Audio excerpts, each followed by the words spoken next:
नमस्कार, बहुत स्वागत है आपका। मैं हूं आपके साथ नेहा दुबे। महाराष्ट्र में इस साल विधानसभा के चुनाव होने हैं और वहां कुल 288 विधानसभा सीटें हैं, जबकि किसी भी दल को बहुमत के लिए 145 का आंकड़ा चाहिए होगा। चुनावी राज्य महाराष्ट्र में अजीत पवार के गुट वाली एनसीपी के नेताओं की हाल फिलहाल में शरद पवार की एनसीपी के नेताओं से लगातार बैठकें हुई। 15 जुलाई को एनसीपी के छगन भुजबल शरद पवार से मिले, जबकि अगले दिन अजीत पवार की पत्नी सुनेत्रा पवार भी उनसे मिली। एनसीपी के अलग अलग गुट नेताओं की बैठकों में क्या बात हुई ये तो साफ नहीं हो पाया है, मगर चुनावी लिहाज से इन्हें खासा अहम बताया जा रहा है। अजीत पवार की अगुवाई वाली एनसीपी से 4 नेताओं के इस्तीफे को अगर पार्टी के लिए एक बड़ा झटका कहा जा रहा है तो ये बेवजह नहीं है। हालांकि पहली नजर में ये प्रदेश के खास क्षेत्र पिंपरी चिंचवड़ से जुड़े हुए नेताओं का असंतोष लगता है और इसके पीछे असेंबली चुनाव में टिकट पाने की चाह को भी मुख्य मुद्दा बताया जा रहा है। लेकिन फिर भी मौजूदा हालात में इसकी अहमियत से इनकार नहीं किया जा सकता। चारों नेताओं का इस्तीफा ऐसे समय में आया है जब पहले से ही प्रदेश के राजनीतिक हलकों में ऐसी चर्चा चल रही है कि अजीत पवार की अगुवाई वाले धड़े से कई नेता शरद पवार के नेतृत्व वाली पार्टी में शामिल हो सकते हैं। 2 दिन पहले इसी पार्टी के प्रमुख नेता छगन भुजबल ने शरद पवार से मुलाकात करके सबको चौंका दिया था। हालांकि बाद में भुजबल ने इसे ओबीसी आरक्षण के मसले पर की गई मुलाकात बताया और कहा कि उसका कोई मतलब ना निकाला जाए। वहीं शरद पवार के प्रवक्ता क्लाइड कैस्ट्रो ने भी कहा है कि लोकसभा चुनाव में मिली हार के बाद बीजेपी महाराष्ट्र में आगामी विधानसभा चुनाव जीतने की कोशिश कर रही है और पार्टी को एहसास हो गया है कि अजीत पवार के नेतृत्व वाली पार्टी के साथ गठजोड़ से उनकी संभावनाओं को नुकसान पहुंचेगा। असलियत ये है कि महाराष्ट्र की जनता ने एनसीपी शरद पवार के पक्ष में बड़े पैमाने पर मतदान किया। भाजपा भी इसे पूरे मामले में सावधानी से काम ले रही है क्योंकि वह चुनाव जीतना चाहती है।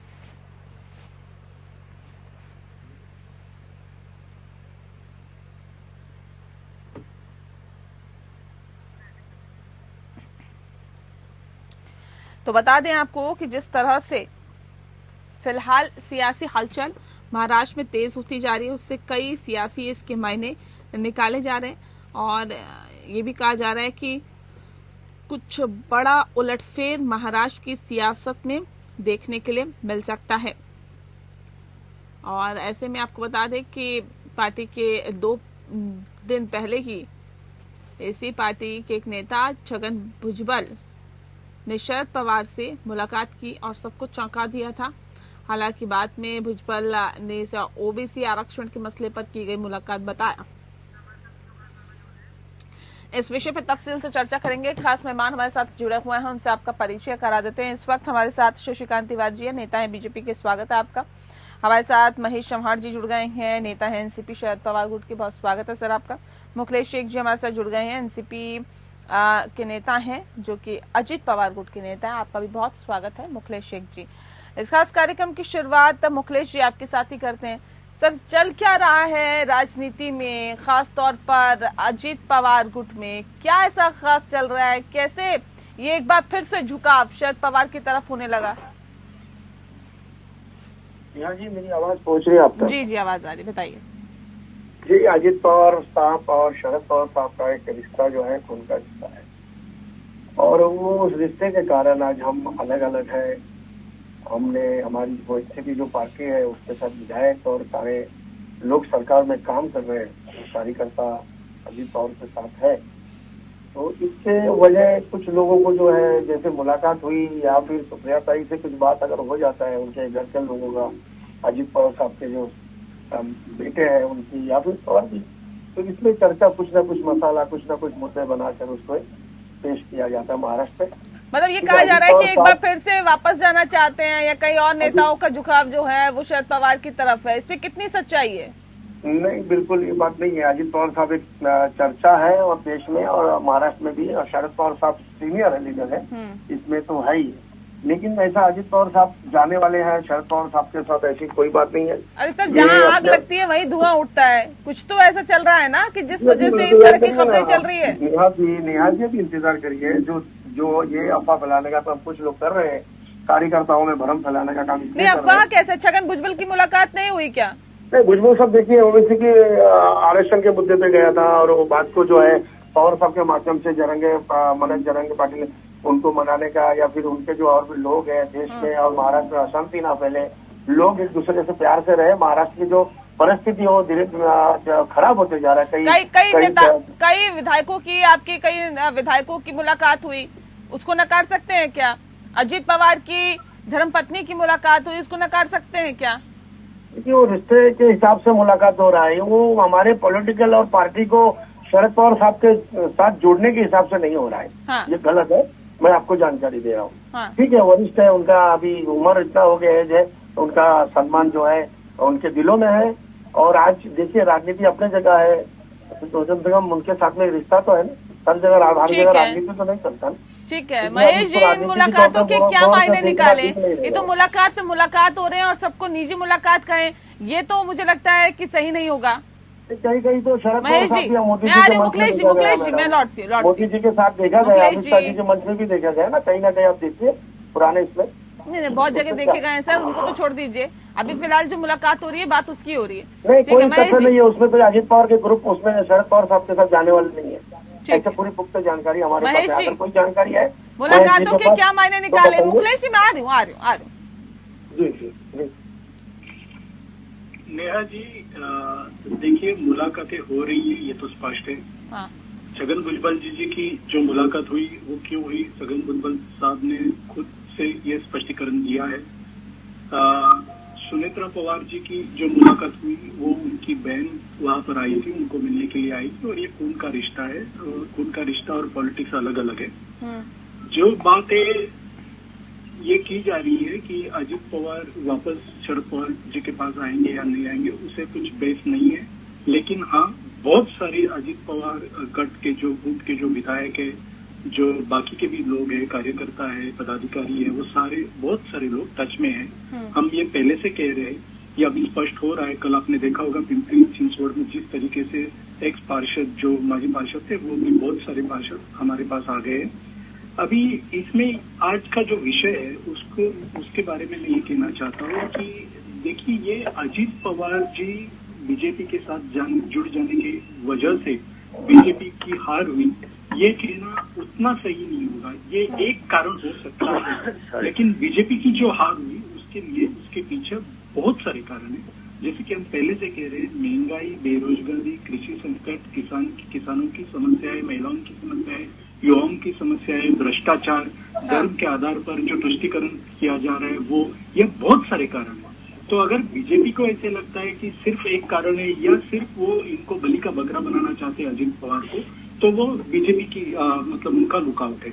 लेकिन मुझे ये कहना है कि महाराष्ट्र की जनता के मन में जो गुस्सा है वो इसलिए है कि बीजेपी ने हमारी पार्टी एनसीपी को तोड़ा और उन्होंने उसके पहले शिवसेना को तोड़ा। ठीक है, मैं आती हूँ। शशिकांत जी, देखिए, लोगों में गुस्सा इसलिए कि बीजेपी ने हमारी पार्टी को तोड़ा, ये आरोप आप लोगों पे लग रहा है। और अब तो ऐसे बहुत सारे नेता है जो असंतोष जाहिर कर रहे हैं अजीत पवार गुट में, और फिर शरद पवार की तरफ जाना चाहते हैं, क्योंकि लोकसभा चुनाव के बाद ये तो जनता ने तय कर दिया कि असली कौन और नकली कौन। नहीं, देखिए, ऐसा है कि अजीत पवार जी शरद पवार जी के परिवार से ही एक तरीके से आते हैं, उनके रिश्ते में हैं, तो उनको तोड़ना तो भारतीय जनता पार्टी को क्या इंटरेस्ट था तोड़ने में। जरूर इनके रिश्तों में दरार आई होगी, और दोनों लोग राजनीतिक लोग हैं, दोनों महाराष्ट्र के राजनीति में अपना दमखम रखते हैं, तो दोनों के बीच में जो दरार आई तो वो तो वैचारिक मतभेद को लेकर आई, राजनीतिक विचारों को में जो मतभेद आता है उसको लेकर के आई। भारतीय जनता पार्टी क्यों तोड़ेगी? हाँ, ये दूसरी बात जरूर है कि इंडी गठबंधन का जो वर्तमान परिदृश्य है उसमें मैं थोड़ा सा नेहा जी 2 लाइन बोलना चाहूंगा कि देखिए, लोकसभा चुनाव में इंडी गठबंधन के शरद पवार सहित महाराष्ट्र सहित अन्य राज्यों में भी ये लोगों ने जिस प्रकार संविधान और आरक्षण पे भ्रम फैला करके वोट लेने का काम किया, तो इनको थोड़े वोट मिले हैं, इनकी सीटें बढ़ी हैं, उससे अति उत्साहित ये लोग जरूर हैं। लेकिन दूसरी तरफ देखिए, महाराष्ट्र में जिस प्रकार से अभी 9 सीटों पे एमएलसी चुनाव हुआ और एनडीए के पक्ष में आया, भारतीय जनता पार्टी के पक्ष में आया, तो उससे स्पष्ट संदेश है कि महाराष्ट्र सहित नहीं, देखिए आपके तो सहयोगी फिर अगर कमजोर हो रहे हैं या नेताओं के जाने का सिलसिला लगातार जारी है या शरद पवार के साथ एनसीपी अजित गुट की जो नेता हैं उसकी मुलाकात हो रही है, तो ये तो बता रहा है कि आपके सहयोगी कमजोर हो रहे हैं। मतलब सहयोगी कमजोर हो रहे हैं तो आप कमजोर हो रहे हैं।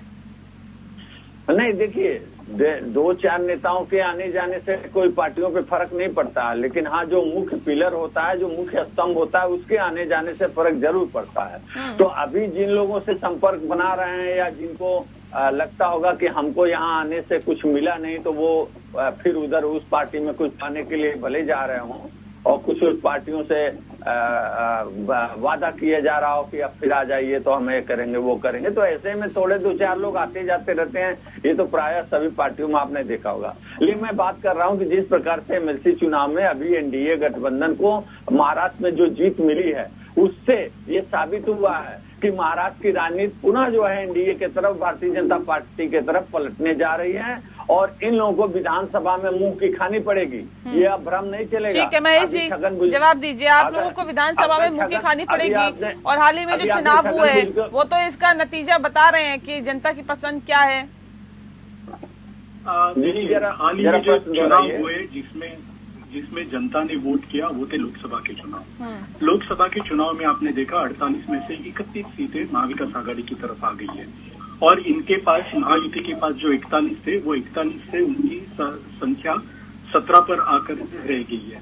तो आप ही जानती हो बहुत अच्छा कि जनता क्या चाहती है। अभी ये विधान परिषद के चुनाव के बारे में जो कह रहे हैं, अभी उनके जो 9 चुन के आए तो उनके पास उतनी संख्या थी, उसमें क्या बड़ा किया उन्होंने? हमसे कुछ छीन लिया? कुछ नहीं छीन लिया। हमारे पास जितनी संख्या थी उसके 2 हमारे आने थे, 2 हमारे आए। तीसरी हम ट्राई कर रहे थे, तीसरी नहीं आए। तो इसमें इन्होंने क्या जीता? इन्होंने कुछ नहीं जीता। जितनी उनके पास संख्या बल था उनका, उनकी उतने सीटें आई। तो इसमें उन्होंने खुश होने की कुछ भी जरूरत नहीं है। तीसरी बात मैं यहाँ पर यह कहना चाहूंगा, ये जो बोल रहे हैं कि पार्टी बीजेपी ने पार्टियां नहीं तोड़ी, तो फिर ये इनके जो नेता है महाराष्ट्र के देवेंद्र फडणवीस जी, जो सार्वजनिक तौर पर कहते रहते हैं कि मैं 2 पार्टियां तोड़कर यहाँ आया हूँ, तो उसके जो उनको ये क्या जवाब देंगे? उनसे कुछ सवाल नहीं पूछेंगे कि क्यों आप ऐसे बयान दे रहे हो सार्वजनिक रीते? मतलब वो तो मीडिया के सामने ये बयान दे रहे हैं कि महाराष्ट्र में 2 पार्टी तोड़कर मैं यहाँ पर आया हूँ। तीसरी बात, ये संविधान की जो बात करें कि संविधान के बारे में हम लोग ने लोकसभा चुनाव में भ्रम पैदा किया और हम लोग इलेक्शन जीते, ये गलत बात है। संविधान बदलने की बातें इनके ही सांसद करते थे। आपको पता है वो पब्लिक डोमेन में अवेलेबल है वीडियोस, वो जो बातें करते थे। और मैं ये कहना चाह रहा हूँ कि एक लास्ट मुद्दा मैं यहाँ पर रखता हूँ कि मैं ये कहना चाह रहा हूँ नेहा जी कि अगर ये कहते हैं कि ये फेक नैरेटिव हम लोग ने क्रिएट किया संविधान बदलने का, तो पहले ये इलेक्शन, लोकसभा के इलेक्शन बीजेपी ने और एनडीए ने नरेंद्र मोदी जी के चेहरे पर लड़े, नरेंद्र मोदी जी के गारंटी पर लड़े। फिर नरेंद्र मोदी जी पहले दिन से पहली हर सभा में ये कह रहे थे कि हम संविधान नहीं बदलने जा रहे। तो फिर लोगों ने, अगर ये फेक नैरेटिव था तो जो प्रधानमंत्री जो कह रही थी उन पर क्या लोगों का विश्वास नहीं था? लोगों ने क्यों नहीं नरेंद्र मोदी जी की बात सुनी कि हाँ ये शायद नरेंद्र मोदी जी बोल रहे हैं कि मुखलेश जी, मैं आपका रुख कर रहती हूँ। सर, सवाल इस बात को लेकर है, अजित पवार की अगुवाई वाली एनसीपी से 4 नेताओं के इस्तीफे की ये जो इस्तीफा हुआ है पार्टी के लिए, क्या ये एक बड़ा झटका नहीं है? क्या पार्टी इससे कमजोर नहीं हो रही? देखिए, पार्टी के लिए झटका ये कुछ भी नहीं है। पार्टी का जो अभी उन्होंने कहा ना हमारे भाई साहब बीजेपी के प्रवक्ता ने, कि भाई जो मेन जो प्लेयर होता है वो मेन होता है। ये लोग पहले से ही, मतलब जैसे कांग्रेस के भी 7 लोगों ने क्रॉस वोटिंग किया, उनको भी फेरबदल, उनको निकाल के नए लोग को डाल रहे हैं। और ये भी लोग पहले से ही, इनका जो मन था कहीं ना कहीं वो वही उनके लिए काम कर रहे थे। हमारे जो ऑब्जर्वर्स है, हमारे जो लोग थे जो सर्वे कर रहे थे, काफी लोग देख रहे थे काफी दिन से, जो है वो उनको कोई चीज की कमी थी, मतलब कोई चीज मतलब पसंद नहीं था।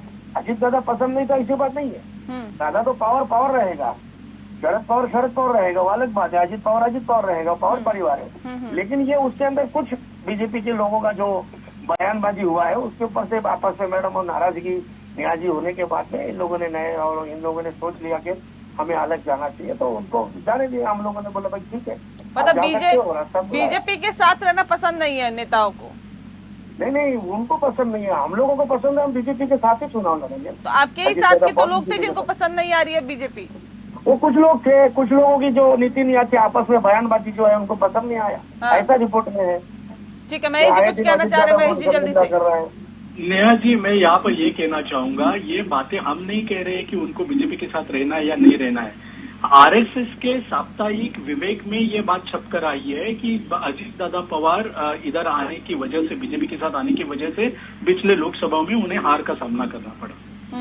नेहा जी, ठीक है महेश जी, मैं सीधा रुख आपका कर लेती हूँ। सवाल इस बात को लेकर जिस बात का जिक्र आप ब्रेक पे जाने से पहले कर रहे थे, अब उसी बात को आगे बढ़ाते हुए, तो क्या जो रूट के गए थे, जो पार्टी को तोड़ के गए थे, जिन पर विश्वास किया था, उन्होंने विश्वासघात किया था, क्या उनको वापस पार्टी रख लेगी? क्या एक बार फिर से उन पर विश्वास किया जाता है क्या, या जा सकता है क्या?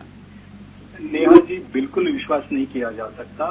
जैसे कि हम पहले दिन से कह रहे हैं, जो लोगों ने पार्टी को नुकसान पहुंचाया है, जो लोगों ने पार्टी के खिलाफ बातें की है, जो लोगों ने जानबूझकर पार्टी छोड़कर गए, ये लोगों को वापस नहीं लिया जाएगा। लेकिन उनके साथ बहुत सारे लोग ऐसे हैं कि जिन्होंने पार्टी को नुकसान नहीं पहुंचाया, वो जानबूझकर नहीं गए, उन्हें गुमराह कर ले गया या कुछ मिसअंडरस्टैंडिंग की वजह से वो गए।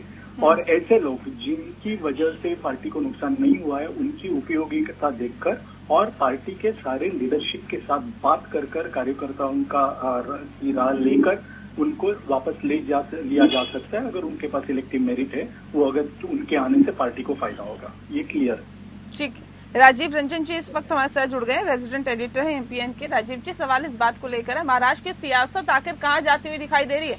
शरद पवार के साथ कई नेताओं के, अजीत गुट के नेताओं की मुलाकात, ये मुलाकात क्या बताती है, इसके क्या मायने निकाले जाएं? और देखिए, शुरुआती दौर में ये पार्टियों की तरफ से, यानी अजीत पवार गुट की तरफ से स्पष्ट तौर पर कहा जा रहा है कि मराठा आरक्षण के मुद्दे पर हमने मुलाकात की, या इस तरह के अलग अलग बातें कही जा रही है। लेकिन पर्दे के पीछे की जो राजनीति है वो साफ दिख रही है कि अजीत पवार गुट में जितने नेता आए थे वो यू टर्न चाहते हैं। वो चाहते हैं किसी तरह से पवार गुट में फिर से वापस जाना, क्योंकि जिस तरीके से देखा जाए आगामी चुनाव में उनके अंदर एक डर सता रहा है कि कहीं उनकी जो जमाई राजनीति है वो उनके हाथ से न फिसक जाए, क्योंकि एनसीपी की दो पार्टी होने के चलते एनसीपी नेताओं को ज्यादा ही नुकसान झेलना पड़ रहा है। अब स्थिति ये है कि बीजेपी, शिवसेना और एनसीपी तीनों गुट मिलकर अगर चुनाव लड़ते हैं तो सीटों का बंटवारा किस तरीके से होगा। शिवसेना अपने हक में ज्यादा सीटें चाहती है, बीजेपी पहले से ही वो मन बना चुकी है तो ज्यादा सीटों पर लड़ेगी, तो बची खुची सीटों पर ही एनसीपी को लड़ने को मिलेगा। और एनसीपी के जो नेता जो अपने अपने क्षेत्रों में चाहते हैं अपना वर्चस्व, वो निश्चित तौर पर वो उनके क्षेत्रों में कहीं से लगने दिखेगी या कहीं उन्हें टिकट न भी दिया जा सकता है। तो लिहाजा वो अपना एक सेफ साइड, यानी एक सेफ होम देखना चाहते हैं, और इसलिए वो शरद पवार से कई मुलाकातें हो भी चुकी हैं कई लोगों की, यानी अजीत पवार के गुट में रहते हुए भी उन लोगों की मुलाकात हो चुकी है और वहां जाके अपनी हाजिरी भी लगा चुके हैं। हाल फिलहाल में छगन भुजबल मिल चुके हैं, सुनेत्रा पवार मिल चुके हैं। सुनेत्रा पवार जबकि राज्यसभा की सदस्य चुनी गई हैं और वो बारामती से इनके खिलाफ खड़ी थी, सुप्रिया सुले के खिलाफ खड़ी थी, वो भी मिल चुके हैं। तो एक चीज ये लग रहा है कि दोनों पार्टियों के बीच में कोई सामंजस्य बैठाने की कोशिश की जा रही है, क्योंकि अजित पवार को लगता है कि शिवसेना और बीजेपी के साथ रहकर उनकी पार्टी के लोग ज्यादा न तो खुश हैं और ना ही उनके लिए बहुत ज्यादा ऐसे कुछ हिस्से आई है कि उन्हें कुछ बहुत ज्यादा चीजें मिल पाई हैं। केंद्र में भी उनके हिस्सेदारी में कुछ भी नहीं आ पाया है, तो लिहाजा वो अपने लिए एक तरह से ढूंढ जरूर रहे हैं। हालांकि जो कई लोग जरूर कहते हैं कि पार्टी में उन्हीं लोगों को लिया जाएगा जो गुमराह किए गए हैं, लेकिन ऐसा नहीं है। मुझे लगता है कि अगर मान लीजिए फिर से वो यू टर्न की बात होगी तो समूची पार्टी उनमें फिर से शामिल हो जाएगी, क्योंकि याद होगा कि अजित पवार जैसा जब बीजेपी के पहला यानी देवेंद्र फडणवीस के पहली बार जो समर्थन दिए थे 24 घंटे के बाद फिर से वापस आ गए और साफ साफ कहा कि मैं तो यहीं का हूँ और यहीं का रहूंगा, मैं तो केवल गया था हवामान देखने यानी मौसम देखने गया था। तो हो सकता है कि इस बार फिर भी इस तरह से कि मौसम देखने का अंदाज कुछ ज्यादा समय था, इसलिए मैं देख रहा था कि क्या मौसम वहाँ का है और वही सारी चीजें मैं यहाँ लेकर आया हूँ। तो ये बातें जरूर हो सकती है, लेकिन ये वक्त बताएगा कि आखिर इस पे किस तरीके से बातें चल रही हैं। लेकिन ये साफ तौर पर दिख रहा है कि पार्टी में सब कुछ अच्छा नहीं है, लिहाजा अलग अलग एक सेफ साइड देखा जा रहा है। शशिकांत जी, अगर ऐसा होता है और जमीनी हकीकत पे यही होती है, जो मुलाकात हो रही है वो मुलाकात जाहिर तौर पर एक बार फिर एकजुटता में अगर तब्दील होती है तो भारतीय जनता पार्टी के लिए झटका है, क्या हो सकता है? नहीं नहीं नेहा जी, उसमें ऐसा है, ठीक है, राजीव रंजन जी ने एक बात कही है, मैं उसी बात को उद्धृत करता हूं कि इन्होंने कहा कि जैसे कुछ लोग टिकट चाहते हैं और यहाँ टिकट उनको मिलता हुआ नहीं दिखता है, वो भांप लेते हैं कि यहाँ मुझे टिकट नहीं मिल सकता है, तो तुरंत पार्टी बदलने और दूसरी पार्टी की ओर जाते हैं, अपनी संभावनाओं को तलाशते हैं। नहीं, यहाँ तो पूरी की पूरी पार्टी की बात हो रही है ना, बात तो पूरी पार्टी की हो रही है। ये भी कहा जा रहा है कि अजीत पवार की अगर धर्मपत्नी मिलती है, मुलाकात करती हैं शरद पवार से, तो सिर्फ अपने लिए तो बात नहीं होगी ना, वो तो बात तो पार्टी की होगी फिर। नहीं, अभी ऐसा कुछ नहीं है।